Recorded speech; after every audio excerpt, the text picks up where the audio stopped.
Traders diary में आपका स्वागत है। आपके साथ मैं हूं वरुण दुबे। मेरे साथ ट्रेडर्स डायरी खेलने वाले कुशल गुप्ता। हफ्ते का आखिरी ट्रेडिंग सेशन है, लेकिन लगातार हमने आपको ट्रेडिंग के आइडियाज़ बताए हैं। आज भी आपको ट्रेडिंग के आइडियाज़ बताएंगे जहां पे आप दमदार कमाई कर पाएंगे। लेकिन उसके पहले एक बार क्यूज देख लेते हैं। तो सिंगापुर निफ्टी आज ऑलमोस्ट फ्लैट ट्रेड कर रहा है। तो क्लूलेस सिंगापुर निफ्टी है जहाँ पे करीब 15,718 15,720 के आसपास ट्रेड हो रहा है। तो यहाँ से तो कोई बड़े संकेत है नहीं, लेकिन ओवरनाइट अगर आप देखेंगे यूएस के मार्केट से संकेत थोड़े कमजोरी भरे हैं। यूएस के मार्केट्स में अगर आप देखेंगे तो डाउ में 250 पॉइंट, नैस्डैक में करीब 150 पॉइंट के आसपास की गिरावट देखने मिली। वहाँ पे काफ़ी मिला जुला ट्रेडिंग सेशन था। हालांकि आईटी काउंटर्स की पिटाई हुई है, लेकिन देखिए बॉन्ड डील्स 3 के नीचे आई है, उसके बाद भी आईटी काउंटर्स जो उनकी पिटाई हुई है, ये एक सरप्राइज था। लेकिन उससे भी बड़ा एक्शन अगर कल देखेंगे तो आपको कमोडिटी मार्केट्स में देखने मिला, जहाँ पे कच्चे तेल में गिरावट थी। एल्यूमिनियम, निकेल, जिंक सब के सब जो है वो कल धराशायी होते हुए नजर आए हैं। तो यहाँ पे थोड़ी दिक्कत की बात है। नो डाउट ब्रेंट अगर आप देखेंगे तो अभी करीब 110 के आसपास, 109 के आसपास ट्रेड कर रहा है। कल हमारे मार्केट जब क्लोज हो रहे थे तो 115, 116 के आसपास ट्रेड कर रहा था। $6 के आसपास की गिरावट जो है ब्रेंट में आ चुकी है। देखना होगा इसका किस तरह का इम्पैक्ट आज के ट्रेडिंग सेशन में देखने मिलता है। लेकिन एक सबसे बड़ी बात है ना कुशल, आज ऐसा लग रहा है कि यहाँ से और बड़ा फॉल आ सकता है। अब ऐसा क्यों? क्योंकि कल जब हमारे मार्केट बंद हो रहे थे तब डाउ फ्यूचर्स करीब 290 पॉइंट के आसपास की गिरावट दिखा रहे थे, नैस्डैक फ्यूचर्स भी दिखा रहे थे, और उतने डाउ जोन्स और नैस्डैक गिरे भी हैं। लेकिन कल हम इसको पचा के नहीं गए, क्योंकि कल एक्सपायरी थी तो थोड़ी बहुत शॉर्ट कवरिंग आई। जैसे कि हम कल सुबह भी कह रहे थे कि शॉर्ट कवरिंग आएगी, शॉर्ट कवरिंग आई, उसके बाद देखिए आप एक डिप आया था। तो काफ़ी वॉलेटाइल ट्रेडिंग सेशन था। और मुझे लगता है कि आज फिर से शायद जिस तरह से, और खासकर ये जो कमोडिटी रिलेटेड काउंटर्स है ना, वो प्रेशर डालने वाले हैं। बिल्कुल हो सकता है कि ये थोड़ा प्रेशर डाले। और वैसे भी फ्राइडे 2 दिन की छुट्टी है, पता नहीं क्या होगा। डेफिनेटली ओवरनाइट पोजीशन की रिस्क अभी कोई नहीं ले सकता। इनफैक्ट दिन के दौरान ही ट्रेडर्स जो है वो घबराते हुए नजर आते हैं कि किस तरफ मूव आए और कैसे उनका स्टॉप लॉस हिट हो जाए। तो कहीं ना कहीं वो चिंता तो डेफिनेटली बनी हुई है। इस बाजार में ट्रेड करना तो बहुत डिफिकल्ट है, बट जिस तरह की वैल्यूएशन दिख रही है ना वरुण, इन्वेस्टमेंट के लिहाज से काफी अच्छे मौके बनते हुए नजर आ सकते हैं लोगों के लिए। आई मीन 30-40% तो ऑन एवरेज आप काफी सारे स्टॉक्स ऐसे देखेंगे जहां पर गिरावट का रुझान साफ तौर पर देखने को। राइट कुशल, ये बात आपकी सही है कि इन्वेस्टमेंट के लिए मौके काफ़ी अच्छे, लेकिन दिक्कत एक ही है, टाइम फ्रेम क्या रखूं? साल रखूं, 2 साल रखूं, कब तक ये रिवर्सल आएगा वो पता नहीं चल रहा है। ये बात बरोबर है कि काफ़ी सारे स्टॉक्स आपको काफ़ी लुक्रेटिव लेवल पे मिल रहे हैं। शायद आपने जब ये चल रहे थे तो आप सोचते थे अरे ये लेवल होता तो मैं ले लेता। Exactly. और वो लेवल आज है, लेकिन लेने की हिम्मत नहीं है। क्यों? क्योंकि आपको पता नहीं कि वो जो पुराना लेवल है वो फिर से कब आएगा। आएगा ये पता है, कब आएगा वो नहीं पता है। इसमें ये भी और सरप्राइजिंग है कि हमें पता नहीं है कि कितने लोग कैश पोजीशन पे बैठे हैं, क्योंकि जिसका ऑलरेडी इन्वेस्टमेंट है वो तो अब उससे एग्जिट नहीं कर पाया होगा अभी तक। सही बात है। 30-40% नीचे अगर है तो आप एग्जिट तो कर नहीं पाए होंगे।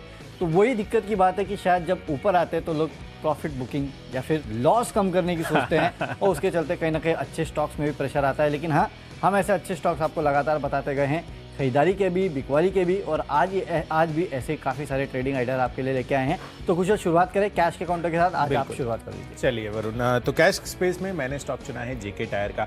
आप देख ही रहे हैं कि कमोडिटीज में खासकर जैसे कि आप कच्चा तेल की बात कर रहे थे, यहाँ पर किस तरह का गिरावट का रुझान बना है। इसके पहले भी मैंने आपको यही स्टॉक रेकमेंड किया था, तो रिपीट कर रहा हूँ, बट डेफिनेटली यहाँ पर अच्छा मोमेंटम आज के दिन में बन सकता है। तो अगर आप देखें तो ओवरऑल क्रूड डेरिवेटिव्स जो है इनके कॉस्ट कॉम्पोनेंट में करीब 40 से 45% कॉन्ट्रीब्यूट करता है।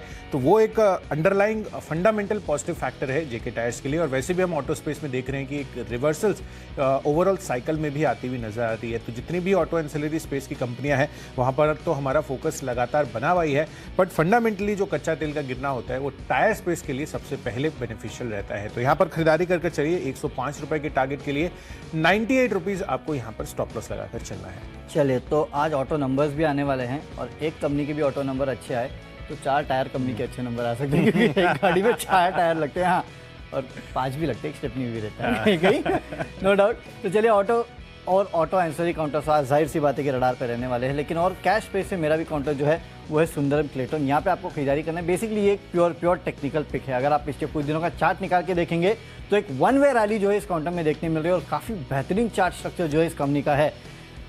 कहते हैं ना कि अनचार्टेड टेरिटरी, लेकिन शॉर्ट टर्म की अनचार्टेड टेरिटरी में जो है ये कंपनी चल रही है। और यहाँ से अगर आप देखेंगे तो एक अच्छे खासे अपमूव के लिए कंपनी तैयार हो रही है। नज़र रखिएगा इस काउंटर पे।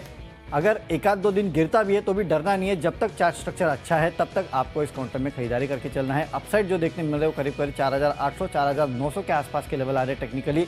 लेकिन आज अगर मैं आपको ये लेवल दूंगा तो जाहिर सी बात है काफ़ी ज़्यादा हो जाएगा।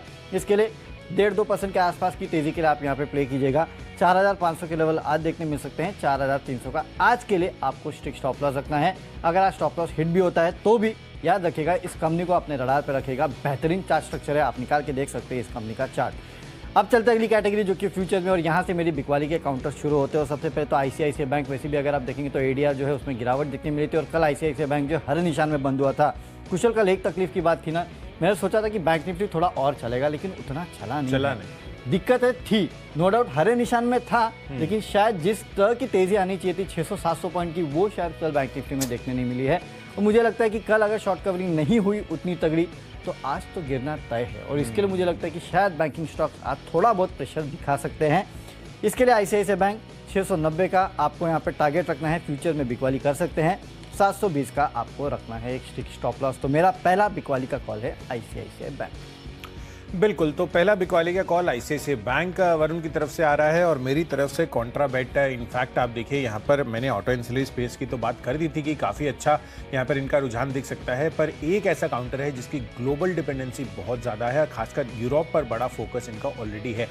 और यूरोप को अगर आप देखें तो जिस तरह की सिचुएशन में अभी ये फंसा हुआ है, विंटर मंथ्स भी आने वाले हैं, और रशिया पर जो इनकी गैस पर डिपेंडेंसी है वो कहीं ना कहीं काफ़ी बड़ा गिरावट का रुझान आगे चलकर इनकी इकोनॉमिक एक्टिविटी में होता हुआ नजर आ सकता है। तो अगर ऐसा होता है तो डेफिनेटली मुझे लग रहा है कि जो मदरसन सुमी है, जो इनका नाम बदलकर अभी सामवर्धन मदरसन हो गया है, यहाँ पर बड़ा इंपैक्ट आता हुआ दिख सकता है। इनफैक्ट अगर आप देखें तो जर्मनी जिस तरह की इकनॉमी है, यूरोप की सबसे बड़ी इकनॉमी है, वो काफ़ी डोल्ड्रम्स में अब आगे चलकर आती हुई नजर आ सकती है। जिस तरह से गैस शॉर्टेज वहाँ पर वो फेस करते हुए दिख रहे हैं। इनफैक्ट ऑल्टरनेट फ्यूल्स की भी वो बात कर रहे हैं आगे चलकर, पर यहाँ पर जो प्राइस उनको मिल रहा है उसके अगेंस्ट में वो काफ़ी ज़्यादा महंगा है एज कम्पेयर टू जो वो गैस ऑलरेडी रशिया से ले रहे थे। तो कहीं ना कहीं जो स्थिति वहाँ पर बनी हुई है, आगे चलकर इकोनॉमिक एक्टिविटी अगर स्लो होती है तो इस काउंटर के लिए पर्टिकुलरली काफ़ी बड़ी गिरावट जो है आगे चलकर भी हम देख सकते हैं। वैसे भी आप देखिए तो कल के सत्र में 3-3.25% की गिरावट ऑलरेडी इस काउंटर में आ चुकी है, और मुझे लग रहा है कि जो फंडामेंटल रीज़न है उस वजह से सामवर्धन मदरसन पर आज आप फोकस कर चलिए, यहाँ पर और गिरावट आज के सत्र में बनती हुई दिख सकती है। तो ये एक दूसरा कारण है इस ऑटो एंसिलरी स्पेस में गिरावट के लिए। तो 113 रुपए के टारगेट के लिए यहाँ पर बिकवाली कीजिए, 120 रुपए आपका हायर साइड पर स्टॉप लॉस भी रहना चाहिए। चलिए, डेरिवेटिव में पहली कैटेगरी तो हो गई है, दूसरी कैटेगरी ऑप्शंस की है। अब यहाँ पर जो बेस्ट ऑप्शन मैंने आज के लिए चुना है वो भी कच्चा तेल का ही प्ले है। तो जेके टायर में खरीदारी करनी है, और साथ ही पेंट स्पेस में सबसे हाईएस्ट बीटा काउंटर जो है वो बर्जर पेंट्स का है, जहाँ पर आपको खरीदारी करने की राय है। इसके पहले भी मैं रिपीटेडली जब भी कच्चे तेल में इस तरह का अप मूव या डाउन मूव होता है तो हम अकॉर्डिंगली इस चीज़ को रेकमेंड करते हुए नजर आते हैं। और बर्जर पेंट्स मुझे लग रहा है कि यहाँ पर इस वजह से खरीदारी करके चलिए। 570 रुपये का कॉल ऑप्शन है, स्लाइटली एट द मनी आप कह सकते हैं इस काउंटर को, और 22.5 रुपये की प्राइसिंग आपको देखने को मिल रही है। तो 35 रुपये के टारगेट के लिए खरीदारी करके चलिए, 17 रुपये आपका स्टॉप लॉस बनेगा बर्जर पेंट्स में। चलिए, मेरे तरफ से फ्यूचर्स में ऑप्शन पे माफ़ कीजिएगा, ONGC, यहाँ पे आपको पुट ऑप्शन खरीदना है 147.5 का। जाहिर सी बात है, ओवरनाइट $5-6 के आसपास की गिरावट जो कच्चे तेल में हुई है उसका असर आपको आज ONGC पे देखने मिलेगा। वैसे भी आपने देखा है जब जब कच्चा तेल चढ़ता है तब तक ONGC, oil India, MRPL, Chennai petrol, तमाम स्टॉक जो है इनमें ज़ोरदार तेज़ी होती है। तेज़ी के लिए तो काफ़ी सारे ऑप्शन है, लेकिन मंदी करने के लिए एक ही ऑप्शन है और वो है ONGC, क्योंकि यही एक स्टॉक है जो कि फ्यूचर्स एंड ऑप्शन में है। इसके लिए आप यहाँ बिकवाली करके चल सकते हैं पुट ऑप्शन के जरिए। 147.5 का पुट ऑप्शन जो है वो खरीद लीजिएगा। 7 रुपये के आसपास के लक्ष्य देखने मिलेंगे, 4.5 रुपये का आपको रखना है एक स्ट्रिक्ट स्टॉप लॉस। आगे बढ़ते हैं और टेक्निकल कैटेगरी में एक स्टॉक जो काफ़ी कमज़ोर लग रहा है, और शायद कुशल ने भी इस स्टॉक को आपको बताया है, और वो है बजाज फिनसर्व। यहाँ पर आप बिकवाली करके चलेगा। ऑलमोस्ट देखिए ऑलरेडी ये जो है वो 11,000 के नीचे आ चुका है, और अब स्थिति ऐसी लग रही है कि शायद 10,000 के नीचे भी काउंटर जो है वो फिसलता हुआ आपको दिखाई दे सकता है। बिकवाली करके चलेगा, ज़्यादा कुछ बोलने को है नहीं, क्योंकि लगातार स्टॉक जो है वो टूटते जा रहा है। 19,000 के लेवल से टूटा था और वहाँ से देखिए आप करीब 10,900 के आसपास आ चुका है। यहाँ से और गिरावट हो सकती है, 10,700 के लेवल के लिए आप बिकवाली करके चल सकते हैं। 11,110 का रखना है एक strict stop loss. Super solid discount है वरुण। हाँ, क्या करे क्या स्टॉक 19,000 से 10,000, 19,000 से 10,000। और आप देखिए सिर्फ ये नहीं, बजाज फाइनेंस भी 9,000 के आसपास गया था, वहाँ से आज 5,000 के आसपास मिल रहा है। तो आप ये तर्क दे सकते हैं कि लॉन्ग टर्म के लिए अच्छा रहेगा, लेकिन वो लॉन्ग टर्म आएगा कब? जब तक बिकवाली है तब तक तो आपको ट्रेडिंग करनी है। करेक्ट। ट्रेडिंग करते रहिए, और हो सकता है कि अगर आप 100 रुपये लगाना चाहते हो तो 10 रुपये आज लगा लीजिए, 10 रुपये महीने भर बाद लगा लीजिए। मैं इस बात से सरप्राइज हूँ कि अभी तक क्या लोगों को वैल्यू नहीं दिख रही है इसमें। नहीं दिख रही है ना, कि जिसने खरीदा था अगर 11-12 हज़ार पे, वो क्या करेगा? तो सबके सब इन्वेस्टेड है और सब वही लेवल पे रुके कि यार कब वापस कब मेरा भाव है, कब मेरा भाव वापस आए, तो मैं शायद थोड़ा बहुत एग्जिट करने की कोशिश करो, उसी चक्कर में भाव नहीं आ रहा। करेक्ट, तो ये दिक्कत की बात है। क्या करें, तो जब तक दिक्कत है तब तक आप बेच के चल सकते हैं। बिल्कुल, तो गिरावट का रुझान साफ तौर पर देखने को मिल रहा है। इनफैक्ट पूरे के पूरे बजाज ग्रुप के अगर आप स्टॉक्स देखें तो हाल फिलहाल यहाँ पर अच्छी गिरावट हमें देखने को मिल रही है लगातार। तो डेफिनेटली यहाँ पर इसको बेचकर चलिए। टेक्नोपिक के आधार पर एक और चार्ट स्ट्रक्चर पर वीक काउंटर आता हुआ दिख रहा है रेडार पर, और ये है यूपीएल का काउंटर। कल के सत्र में भी आप देखिए ऑलमोस्ट दिन के लो पॉइंट पर जाकर यहाँ पर क्लोजिंग होती हुई दिखी थी, और आगे भी मुझे लग रहा है कि यहाँ पर रुझान गिरावट का ही बन सकता है। तो 612 रुपये के टारगेट के लिए यहाँ पर बिकवाली कीजिए। 630 रुपये जो है आपका प्राइसिंग है अभी का, और हायर साइड पर जो स्टॉप लॉस आपको लगाना है वो होगा 637 रुपये का। तो चलिए, टेक्नोपिक तो हो गई है डिस्कस, फर्दर आगे बढ़ते हैं और फंडा पिक की तरफ अब रुक करते हैं अपना। और यहाँ पर जो मैंने स्टॉक चुना है वो है कंज्यूमर ड्यूरेबल से इनफैक्ट ब्लू स्टार का काउंटर, जहाँ पर खरीदारी करने की राय है। दरअसल यहाँ पर केयर रेटिंग ने जो इनकी रेटिंग है उसको रीअफर्म किया है, पर आउटलुक जो है वो नेगेटिव से बदलकर स्टेबल कर दिया है। ये मान रहे हैं कि आगे चलकर जिस तरह की हेल्दी रिकवरी यहाँ पर और जो एयर कंडीशनर्स की डिमांड आती हुई दिख रही है वो इनके लिए काफ़ी पॉजिटिव दिख सकता है। इनफैक्ट सेकेंड वेव के बाद लगातार इनकी जो डिमांड रही है इनके प्रोडक्ट्स की वो काफ़ी बेहतरीन रही है। और यहाँ पर मैं एक ही चीज़ के लिए क्लियरली प्ले करना चाहूँगा, चाहे ये ब्लू स्टार हो, वोल्टास हो। आप देखिए अप्रैल से लेकर मई, इनफैक्ट अप्रैल और मई, ये जो 2 महीने रहे हैं ना इनके लिए काफ़ी ज़्यादा बेहतरीन रहे हैं, और अब अर्निंग्स का सीजन शुरू होने वाला है। तो इसको ध्यान में रखकर आप देखिए 1 से 1.5 महीने का भी आप अपना व्यू बना सकते हैं। जैसे जैसे जो भी अर्निंग्स डेट आती है अकॉर्डिंगली आप इसको प्ले कीजिए। 3 महीने मैंने थोड़ा लंबी अवधि का ले लिया है रुक, बट डेफिनेटली यहाँ पर जैसे जैसे अर्निंग्स इनकी फर्स्ट क्वार्टर की क्लोज आती हुई दिखेगी उसको ध्यान में रखकर आप यहाँ पर खरीदारी करके चल सकते हैं। 10 से 12% के रिटर्न्स तो डेफिनेटली आ सकते हैं। 1050 हायर साइड पर मैंने आपको टारगेट दिया। और कुछ वैसे भी कमोडिटी के दाम जो घट रहे हैं उसका बड़ा फायदा इन कंपनियों को होगा। ये कंपनियां दाम बढ़ा देती है लेकिन उसके बाद घटाने में बहुत स्लो घटाती है, और रॉ मटेरियल के कॉस्ट अगर यहाँ पे घटते हैं तो जाहिर सी बात है आने वाले क्वार्टर में मार्जिन इस कंपनी के सुधरते हुए नजर आएंगे। तो ये कंजम्पशन रिलेटेड जितने स्टॉक्स है ना वहाँ पे नजर रखेगा, आने वाले दिन इन कंपनियों के लिए अच्छे हो सकते हैं। लेकिन फंडामेंटली जो स्टॉक मैंने लिया वो बता देता हूँ, और वो है भारतीय एयरटेल। यहाँ पे आपको खरीदारी करना है। देखिए काफ़ी सारी खबरें जो है इस कंपनी के लिए आई है। एक तो 2018-19 में जो एजीआर बकाया था उसके लिए 4 साल का मॉनिटरिंग जो है इस कंपनी ने उसके लिए चयन कर लिया है। आपको याद होगा कुछ दिन पहले वोडाफोन के लिए भी ये खबर आई थी और उन्होंने भी इसका चयन किया था। जाहिर सी बात है सारी कंपनियां चयन करेंगी, क्योंकि जाहिर सी बात है आपको मॉनिटरिंग मिल रहा है तो क्यों ना करें। साथ ही साथ इन्होंने कहा है कि ब्याज को ये इक्विटी में कन्वर्ट नहीं करेंगे, तो ये भी एक अच्छी बात है। इसके अलावा खबरें ये हैं कि इंडस टावर में भारतीय एयरटेल ने 2.06% का अतिरिक्त हिस्सा जो है वो खरीदा है। गूगल इंटरनेशनल जो 1.28% के आसपास की हिस्सेदारी इस कंपनी में खरीदने वाला था उसको सीसीआई की अप्रूवल भी मिल चुका है। तो मल्टीपल ट्रिगर्स है जिसके चलते आज यहाँ पे आपको तेज़ी देखने मिल सकती है। इसके लिए आज आप स्टॉक में खरीदारी करके चल सकते हैं। 705 के आसपास का लेवल आपको इस काउंटर में देखने मिलेगा। 670 का आपको यहाँ पे रखना है एक स्ट्रिक्ट स्टॉप लॉस।